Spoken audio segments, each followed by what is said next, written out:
दोस्तों, मुझे अक्सर ये कमेंट पढ़ने को मिलता है, मेरा तो समय ही खराब चल रहा है, मुझे नहीं समझ आता मैं क्या करूं, कैसे अपने बुरे समय को अच्छे समय में बदलूं। सच तो ये है, आपको दो चीजें हैं जो बुरे समय में जरूर करनी चाहिए और बहुत से लोग यही दो चीजें करनी छोड़ देते हैं। भगवान श्री कृष्ण ने क्या कहा है श्रीमद् भगवद गीता में बुरे समय के बारे में आज इस वीडियो में यही जानेंगे। पहले मैं आपको एक कहानी सुनाऊंगा, फिर गीता से इसकी जानकारी भी दूंगा। तो वीडियो शुरू करने से पहले थोड़ा धार्मिक हो जाते हैं, मेरा मतलब है चैनल को सब्सक्राइब करके घंटी बजा दीजिए। चलिए जानते हैं एक कहानी से क्या करना चाहिए हमें अपने बुरे समय में कि हमारा बुरा समय अच्छे समय में बदल जाए। तो आते हैं पहली कहानी पर। एक बार एक बहुत ही गरीब किसान था। वो गरीब था, मेहनती था, खुश था। वो रोज सुबह उठकर भगवान से केवल 10 मिनट मंदिर में जाकर भगवान के आगे हाथ जोड़कर प्रार्थना करता था। उस किसान की पत्नी भी हर रोज किसान के साथ मंदिर जाती।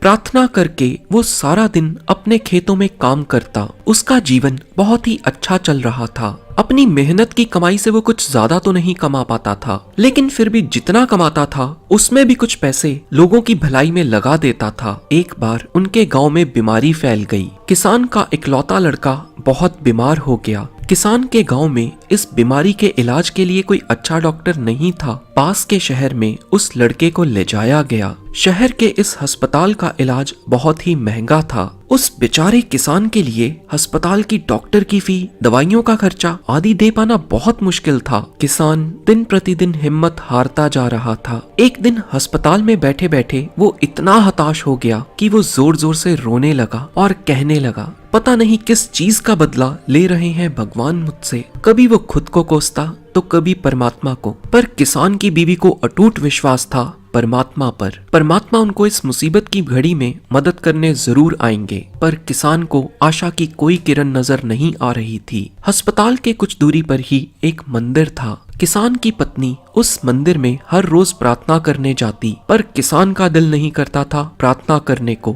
डॉक्टर ने किसान से कहा उसके बच्चे के इलाज के लिए 10,000 रुपए की आवश्यकता है, पर किसान के लिए इतनी बड़ी रकम इकट्ठी कर पाना असंभव था। किसान की पत्नी अब भी मंदिर जाती थी। वो भगवान के आगे हाथ जोड़कर प्रार्थना करती कि उसका पुत्र ठीक हो जाए। एक दिन मंदिर में एक सेठ आया। उसने किसान की पत्नी को कहा कि उसने किसान की बात उस दिन अस्पताल में सुनी थी जिस दिन किसान रो रहा था। सेठ ने बताया उस दिन सेठ की पत्नी भी अस्पताल में थी। अब वो पूरी तरह से ठीक हो गई है और घर चले गई है। सेठ को बातों ही बातों में पता चला कि किसान को 10,000 रुपए की आवश्यकता है, तो सेठ ने तुरंत अपनी जेब से पैसे निकालकर देते हुए कहा उसके पास इस समय 10,000 रुपए ही हैं और वो रख ले। साथ में सेठ जी ने कागज पर अपना पता लिखते हुए कहा अगर उनको और पैसों की आवश्यकता हो तो वो बेहिचक मांग लें। महिला ने उत्तर दिया इस कागज की कोई आवश्यकता नहीं है। वो जानती है ये पैसे उसको किसने भिजवाए हैं। जिसने उसे ये पैसे दिए हैं वो परमात्मा उसका हमेशा ख्याल रखेंगे। दोस्तों, इसको कहते हैं अटूट विश्वास, और ये सबसे जरूरी चीज है जो हम लोग अक्सर खो देते हैं अपने बुरे वक्त में। पर जो उस औरत ने नहीं खोया, उसने तो सेठ का पता लिखा हुआ कागज भी नहीं पकड़ा।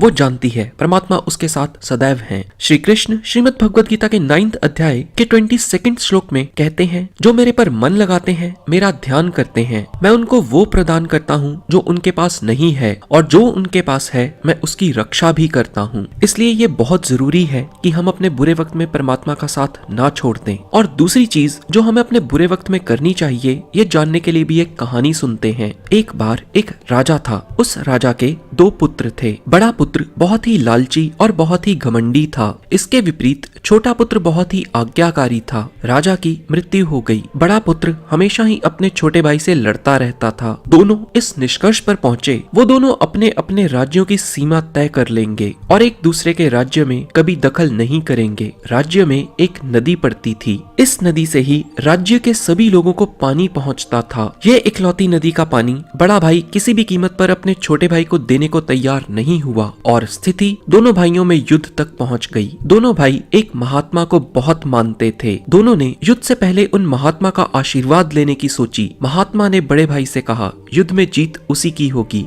और छोटे भाई को भी साफ साफ कहा उसकी हार निश्चित है। छोटा भाई पहले ये सुनकर थोड़ा घबराया, पर उसने फिर सोचा अगर हारना ही किस्मत में लिखा है तो क्यों ना युद्ध लड़कर हारूं। लोग मिसाल दें कि क्या युद्ध लड़ा था इसने। उधर बड़ा भाई निश्चित हो गया जीत तो उसी की होगी। युद्ध का दिन आया। छोटा भाई ये सोचकर लड़ रहा था किस्मत में हार लिखी है तो भी कोई बात नहीं, मैं बिना लड़े हार नहीं मानूंगा। और बड़ा भाई ये सोचकर लड़ रहा था जीत तो उसकी निश्चित है, तो घबराना किस बात का। लड़ते लड़ते बड़े भाई के घोड़े की नाल निकल गई। पर बड़ा भाई तो ये सोचकर लड़ रहा था जब भाग्य में जीत लिखी ही है तो किस बात की चिंता। थोड़ी देर बाद घोड़ा लड़खड़ाकर गिर गया और जीत हुई छोटे भाई की। हम लोग भी सबसे बड़ी गलती यही करते हैं, बुरे वक्त में हम लोग कर्म करना ही छोड़ देते हैं। श्रीमद् भगवत गीता के 2nd अध्याय के 33rd श्लोक में श्री कृष्ण कहते हैं, अर्जुन अगर तुम युद्ध नहीं लड़ोगे तो तुम अपने धर्म और कीर्ति से भ्रष्ट होकर पाप के भागी बनोगे। इसलिए हमें अपने बुरे वक्त में कभी भी हार मानकर नहीं बैठना है, बल्कि साहस करके अपने कर्तव्य को पूरा करना है। हमें ये नहीं सोचना कि हमें फल नहीं मिल रहा,